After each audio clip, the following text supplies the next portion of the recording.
দ্ৰুত ব্যৱসায়ীয়ে এইবাৰ স্থাপন কৰিছে ৰাসায়নিক সাৰ আৰু কীটনাশক দ্ৰব্যৰ সিন্ডিকেট। এফালে লকডাউনত সৰ্বশান্ত কৃষক, আনফালে সাৰৰ সিন্ডিকেটে এতিয়া মাধমাৰ খুদাইছে কৃষক ৰাইজক। এইবাৰ ৰাজ্যত আৰম্ভ হৈছে ৰাসায়নিক সাৰ আৰু খেতিপথাৰত দিয়া কীটনাশক দ্ৰব্যৰ সিন্ডিকেট। দীৰ্ঘদিনীয়া লকডাউনৰ কালছোৱাত কৃষকসকল যথেষ্ট পৰিমাণে ক্ষতিগ্ৰস্ত হৈছে। ক্ষুদ্ৰ চাহ খেতিয়কসকলে চাহ বাগিচাসমূহত এই পৰ্যন্ত কোনো কাম কৰিব পৰা নাই। যোৱা প্ৰায় 2 মাহকৈ চাহ বাগিচাত পাত ছিঙিব পৰা নাই ক্ষুদ্ৰ চাহ ব্যৱসায়ীসকলে।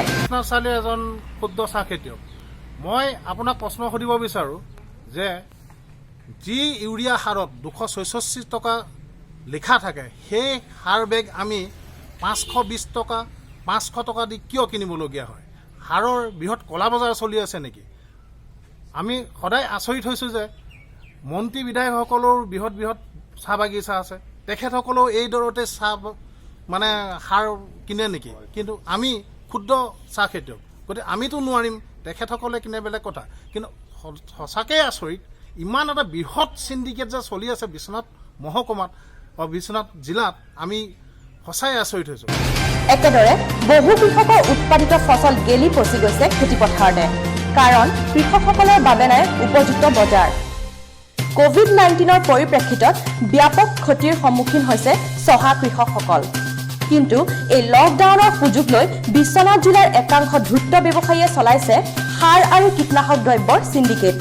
265 টকীয়া প্ৰতি বেগ সাৰ এতিয়া কৃষকে ক্ৰয় কৰিব লাগে 500 পৰা 520 টকা দৰত।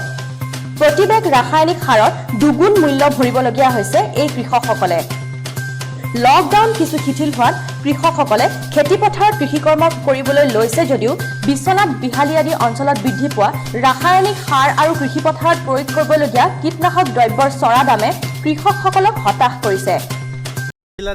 সাৰৰ যিটো কলা বজাৰ সৃষ্টি হৈছে, আমি লিখা দামত সাৰ নাপাওঁ, লিখা দামতকৈ অধিক দিব লাগে।